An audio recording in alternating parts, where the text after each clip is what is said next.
જો જાય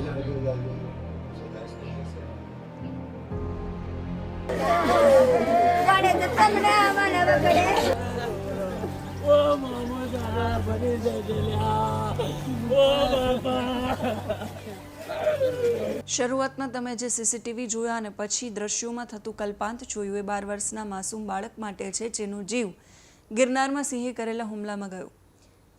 નમસ્કાર, આપની સાથે હું સેજલ.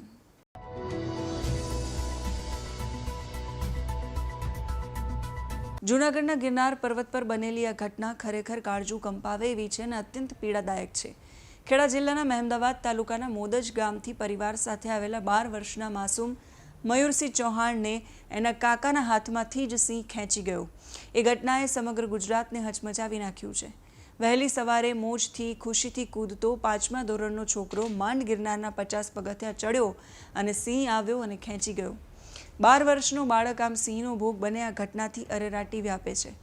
મોજમાં ગિરનારના પગથિયા ચડતા પોતાના કાકાની આંગળી પકડીને ચાલી રહેલા 12 વર્ષના માસૂમ મયુરસિંહને અંધારામાંથી અચાનક આવેલો સિંહ સેકન્ડોમાં જંગલમાં ખેંચી જાય અને પાછળથી માત્ર એના શરીરના અવશેષો જ બચે.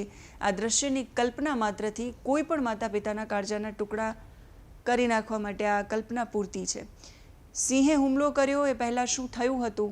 વહેલી સવારે અંધારામાં નાચતો કૂદતો એ છોકરો પગથિયા ચડતો હતો, જેને ક્યાં ખબર હતી કે હમણાં સિંહ આવીને લઈ જશે. એ દ્રશ્યોમાં જુઓ. જો જાય એકલો છે અને આગળ દોડતો દોડતો જાય છે.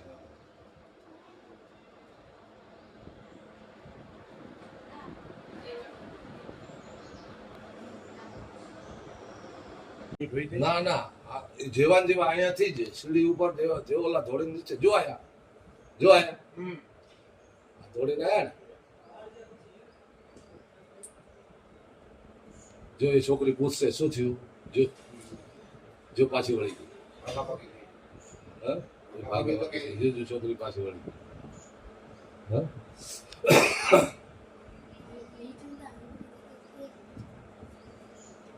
હમણાં થોડી જ વારમાં પાછા છે ને ઓલા 5-2 મિનિટમાં પોલીસ વાળા આવી જાય. ખેડાના મહેમદાવાદ તાલુકાના મોદજ ગામમાં 12 વર્ષના મયુરસિંહની અંતિમ યાત્રા જ્યારે નીકળી તો આખું ગામ હિબકે ચડ્યું.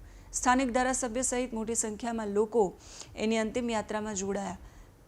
મહેમદાવાદના ધારાસભ્ય અર્જુનસિંહ ચૌહાણે બાળકને શ્રદ્ધાંજલિ આપી. શું કહ્યું એમણે એ સાંભળો.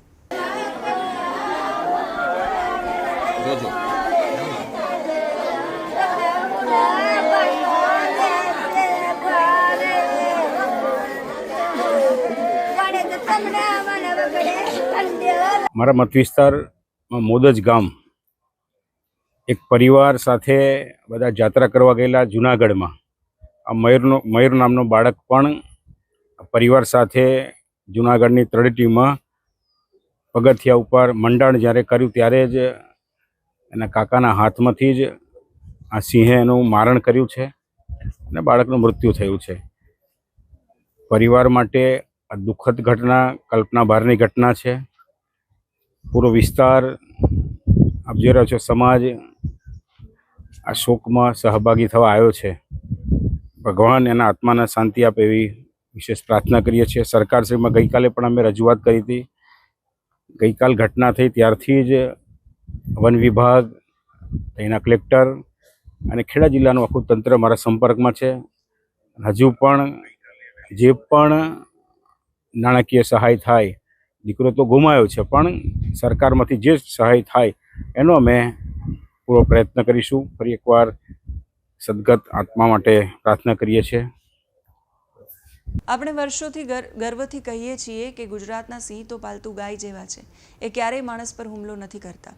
આપણે સિંહ અને માનવના સહજીવનના ગુણગાન ગાઈએ છીએ, પરંતુ જ્યારે 12 વર્ષનું બાળક કાળનો કોળિયો બની જાય ત્યારે આ સહજીવનની તમામ વાતો અને થિયરીઓ ખોટી સાબિત થાય છે.